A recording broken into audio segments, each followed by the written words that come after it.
Bonjour à tous, dans cette vidéo on va faire des représentations de Lewis pour plein de molécules. On va en faire, enfin j'en ai sélectionné 28 par ordre croissant de difficulté, que j'ai aussi divisé en 6 niveaux différents. Dans cette vidéo, on va voir le premier niveau sur les 6, donc avec 6 premières molécules, qui sont des molécules basiques, relativement faciles. Et dans les prochaines vidéos, on fera des molécules de plus en plus difficiles, avec de plus en plus de pièges. N'hésitez pas à aller voir les prochains niveaux si vous êtes déjà un peu entraîné. En tout cas, pour l'instant, on commence par des molécules qui sont basiques. Et donc pour chaque molécule, on va donner la représentation de Lewis, donner la géométrie moléculaire d'après la théorie VSEPR, et on va essayer de savoir aussi s'il y a un moment dipolaire, donc si la molécule est polaire ou non. Et donc typiquement, ça c'est des questions que vous pouvez avoir au début de partie de chimie. Voilà, regardez cette molécule, on va étudier cette molécule, faites la représentation de Lewis et expliquer si cette molécule, enfin expliquer la structure géométrique de cette molécule. C'est des questions classiques de début de partie d'écrit, probablement peut-être aussi d'oral. Donc voilà. Alors en termes de programme, la théorie VSEPR et la prévision d'un moment dipolaire à partir de la géométrie font partie du programme de PCSI et d'autre part de BCPST1. Par contre, la théorie VSEPR ne fait pas partie du programme de MPSI, mais il y a quand même au programme de MPSI l'existence ou non d'un moment dipolaire en fonction de la structure géométrique. Donc pour la filière MP, on va dire que vous oubliez VSEPR, mais par contre le moment dipolaire sera utile. On commence avec des molécules simples, donc dioxygène. Alors, effectivement, la technique, on va dire la technique, la méthode qu'on voit souvent, c'est de dire que, alors, on prend déjà l'atome d'oxygène, on sait qu'il a 6 électrons de valence, hein, d'accord? Donc ça, je ne vais pas le refaire pour tous, mais typiquement, vous savez que l'oxygène, il a 6 électrons de valence. Et donc, ici, O2, c'est 2 fois 6 égale 12 électrons de valence. Euh, 12 électrons de valence. Et donc égale 6 doublets électroniques. Et ce petit décompte, ça vous permet à la fin, quand vous avez fait la représentation de Lewis de la molécule, de vérifier que vous n'avez pas oublié de doubler. Donc ici, O2, j'ai envie de dire, alors il y a des choses que vous devez savoir en fait, hein. Donc ça, typiquement, O2, faut le connaître, hein. Il n'y a pas besoin d'hésiter sur cette molécule. Ça doit être direct. Voilà, O2, une double liaison et deux doublés non liants. 1, 2, 3, 4, 5, 6 doublets, c'est bon. Donc ça, vous devez savoir, hein, la représentation Lewis du dioxygène, c'est un truc qui doit être automatique. Alors, il y a quand même... en fait, vous avez deux choses, enfin, vous avez trois choses à vérifier. Effectivement, vous vérifiez qu'il y a 6 doublets, parce que c'était le décompte électronique. Ensuite, vous vérifiez, deuxièmement, que la règle de l'octet est vérifiée. Pourquoi? Parce que, et on verra plus tard, mais l'oxygène est dans la deuxième ligne du tableau périodique, donc il ne peut pas être hypervalent. Donc il a forcément 8 électrons au maximum. Donc là, 1, 2, 3, 4, 5, 6, 7, 8. Donc 8 électrons de valence pour chaque oxygène, donc c'est bon. Et ensuite, on vérifie que chaque oxygène a son nombre d'électrons de valence usuel. Donc ici 6.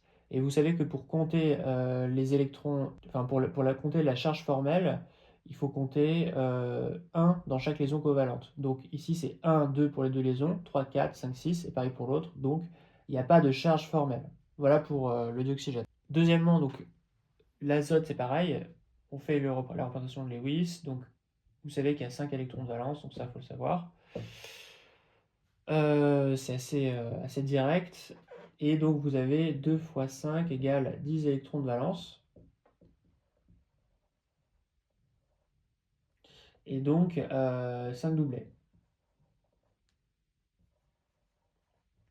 Ok. Et donc là, effectivement, ça c'est un truc à savoir. C'est une liaison triple et avec chaque azote qui a un doublet non lieu. Voilà. Et là, on vérifie quoi? On vérifie que chaque azote. Donc on vérifie qu'il y a 5 doublets. Voilà. Et on vérifie que chaque azote a son nombre usuel d'électrons de valence. Voilà, 1, 2, 3, 4, 5, pareil pour l'autre, et que chaque azote respecte la règle de l'octet, il y a 4 doublets pour chaque azote, donc c'est bon. On ne peut pas avoir, effectivement, si vous commencez par quelque chose du style, alors, évidemment ça va être une erreur, mais si vous faites une double liaison, vous voyez que il vous reste 3 doublés à mettre, et là c'est un peu compliqué parce que vous ne savez pas comment répartir les 3 derniers doublés en fait. Il faut qu'il y en ait 2 d'un côté et un de l'autre. Si on en met un, ça va pas marcher, donc ça ne peut pas fonctionner. La double liaison azote ne peut pas fonctionner pour les règles que je viens d'évoquer, voilà, notamment la règle de l'octet et la règle qu'il ne doit pas y avoir de charge formelle globale dans une molécule neutre. Troisième molécule d'actualité, donc le dioxyde de carbone. Alors, j'en profite pour évoquer une petite règle. Donc là, on voit que c'est pas très compliqué parce que c'est le dioxyde de carbone, mais on verra des exemples plus compliqués dans la suite. Comment est-ce qu'on sait quel est l'atome central? Donc là, par exemple, pourquoi est-ce qu'on n'a pas quelque chose du type COO plutôt que OCC? Alors, je mets que des liaisons. Non, je parle d'enchaînement atomique, je ne parle pas de liaison. En fait, la règle générale, alors il peut y avoir des exceptions, mais la règle générale, c'est que l'atome le moins électronégatif soit au centre. Ici, l'atome le moins électronégatif, vous revérifiez dans une table d'électronégativité, et aussi parce que le carbone, et ça vous devez le savoir, il est il est sur la même ligne que l'oxygène, et il est à gauche de l'oxygène sur le tableau périodique, donc il est moins électronégatif. Donc c'est forcément que c'est le carbone qui va être au centre. Donc ça, c'est une petite règle assez sympathique à retenir. Quand vous avez un doute, il vaut en général mieux proposer une structure avec un carbone, enfin l'atome le moins électronégatif au centre. Alors pourquoi? Alors comment est-ce qu'on l'interprète? D'une manière très qualitative, sans rentrer dans le détail, vraiment trop compliqué, c'est que l'atome le moins électronégatif, comme globalement, il a un environnement électronique un peu moins important que l'atome électronégatif, il va avoir plus tendance à partager ses électrons. Là où l'atome est plus électronégatif, il va avoir tendance à attirer les électrons vers lui. Du coup, ce qui se passe, c'est qu'en fait, bah, l'atome central, c'est celui qui est le plus, qui est le plus susceptible de partager en fait des électrons. Donc, c'est logique que ce soit le moins électronégatif parce que il va avoir tendance à pouvoir partager plus d'électrons que celui qui en garde plus, qui est l'atome le plus électronégatif. Mais ça, voilà, c'est vraiment une règle qualitative, c'est pas figé dans le marbre. Donc, ça veut dire que ici, mais en l'occurrence, vous devez le savoir, l'atome de carbone est au centre. Et donc, on commence par mettre des liaisons simples. Donc ici, bon, CO2, donc là, le carbone, vous avez 4 électrons de valence. L'oxygène, vous en avez 6. Donc c'est 4 plus 2 fois 6 égale 16, donc 8 doublés. Là, je le fais un peu en manière schématique pour aller plus vite, 8 doublés. Est-ce que ça passe quand même de mettre des doubles liaisons 1, 2, 3, 4, 5, 6, 7, 8? Oui, donc ça marche. Et donc, il ne faut pas chercher plus loin. Donc là, je l'ai fait un peu rapidement, mais ça, typiquement, quand vous avez... honnêtement, hein, essayez de faire à tâtons hein, pour trouver voilà, une représentation de Lewis, ça fonctionne bien. Voilà. Là, il se trouve que ça fonctionne bien, deux doubles liaisons CO, avec deux doublés non liants. On vérifie quoi? On vérifie qu'il y a bien 8 doublés, 1, 2, 3, 4, 5, 6, 7, 8, oui. On vérifie que chaque atome respecte la règle de l'octet, oui. Et on vérifie qu'il n'y a pas de charge formelle. En effet, le carbone, il a 4 électrons de valence, et chaque dioxygène en a 6, donc c'est bon. En ce qui concerne donc, la géométrie, donc là, on commence à avoir un exemple non trivial. Donc là, VSEPR, vous avez une molécule du type AX2. Donc, c'est une molécule linéaire. Et comme c'est enfin, c'est pas comme c'est une molécule linéaire, mais vu la géométrie, donc vous savez que en ce qui concerne le moment dipolaire, il va de l'atome le plus électronégatif, ici l'oxygène, à l'atome le moins électronégatif. Donc vous avez deux moments dipolaires comme ça qui s'égalisent. Donc grosso modo, c'est une molécule qui est apolaire.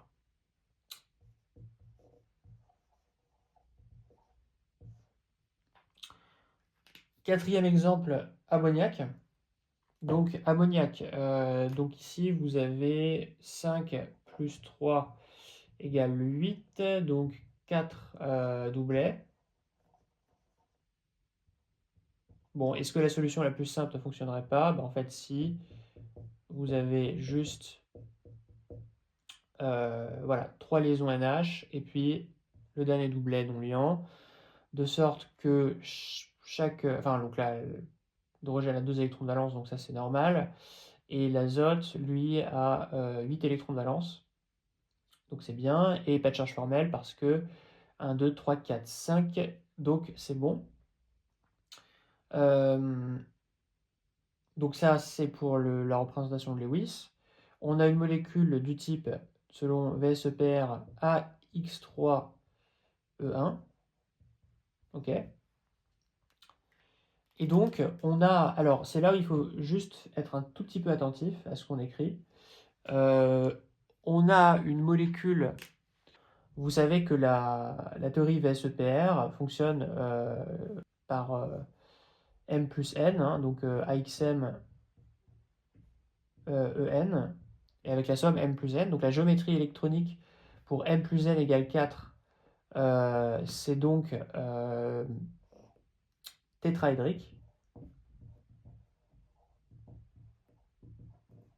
Donc effectivement, si vous représentez la molécule, vous allez avoir, donc par exemple, on peut représenter le doublet non liant comme ça. Hop.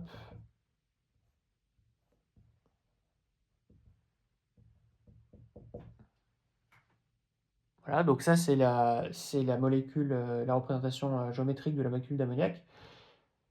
La structure électronique est tétraédrique parce qu'on a M plus N égale 4, mais attention à ne pas confondre avec la structure géométrique. Donc ça c'est la structure, donc ça c'est électronique, structure électronique.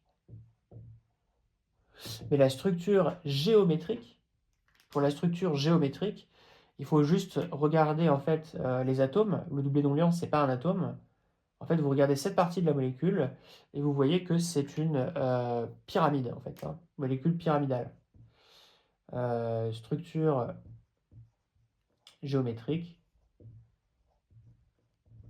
pyramidale. C'est une première occasion de distinguer structure géométrique et structure électronique. C'est pas tout à fait la même chose.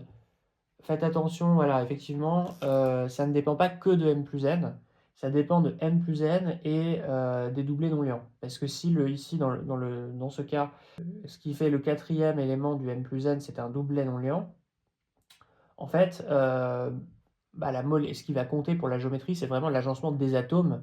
Et là, on voit que c'est une pyramide. Voilà. Enfin, deux dernières molécules pour terminer le premier niveau. Donc l'acide carbonique H2CO3, donc molécule un petit peu plus compliquée. Donc vous avez 4 électrons. Donc là, ici, je vais le faire directement. 4 électrons pour le carbone, 2 pour l'hydrogène, 6. Et ensuite, ici, vous avez 3 x 6, 18. Donc 18 plus 6, 24 électrons. Et 24 électrons, ça fait 12 doublets.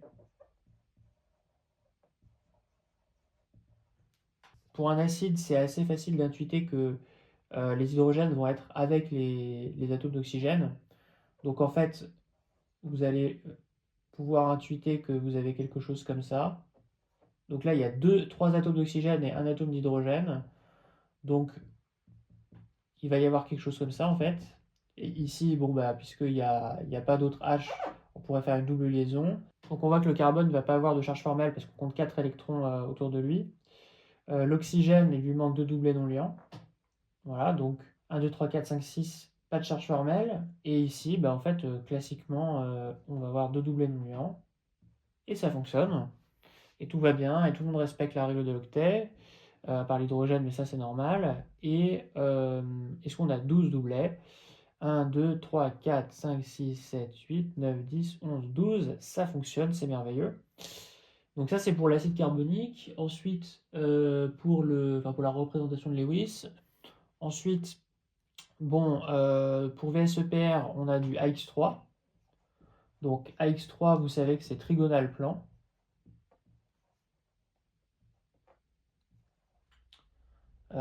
trigonale plane. Donc, en gros, c'est un triangle, hein, le truc, c'est dans un même plan. Et est-ce qu'il y a une polarité?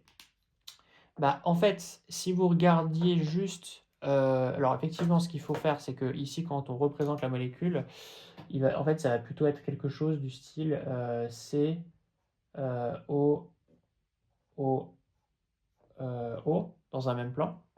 Donc là, si vous regardez cette partie-là, vous allez voir que vous avez trois moments dipolaires comme ça, sauf que le truc, c'est que il y a deux atomes d'oxygène qui ont un atome d'hydrogène.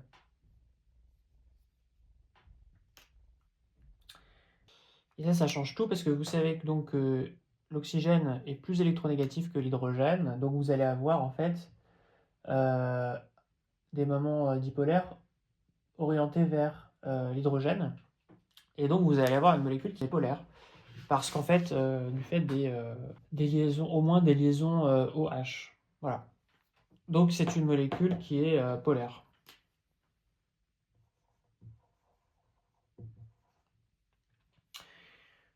H3PO3, donc acide phosphoreux.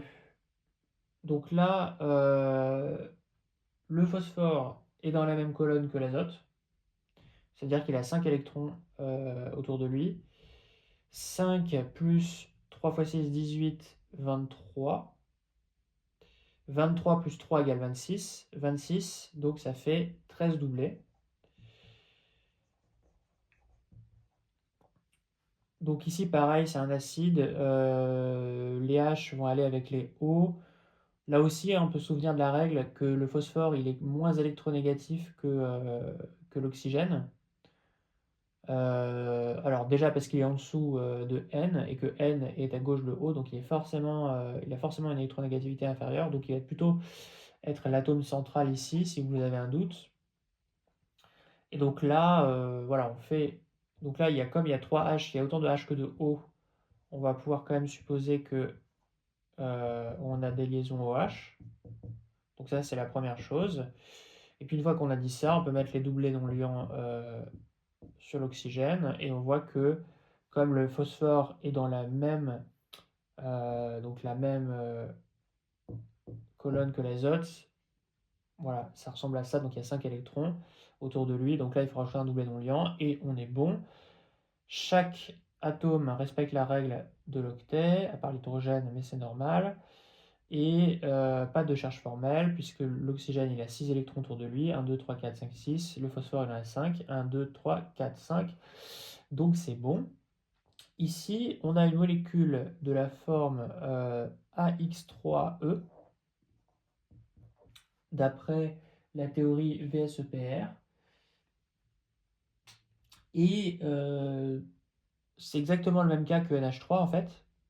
Donc vous avez la géométrie électronique de la chose, c'est quelque chose comme ça. Donc OH,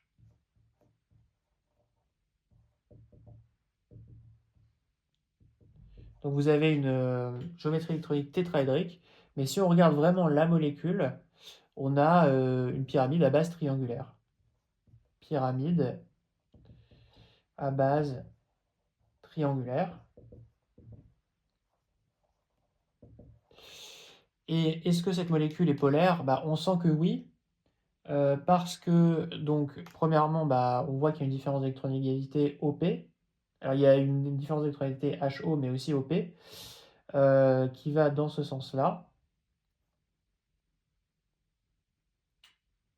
puisque l'oxygène est plus électronégatif que le phosphore.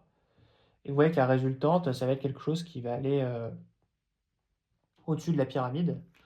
Donc, c'est une molécule qui est tout à fait polaire. Voilà pour cette vidéo, n'hésitez pas à liker si ça vous a plu. Et dans le prochain niveau, on fera des molécules un petit peu plus compliquées. A plus!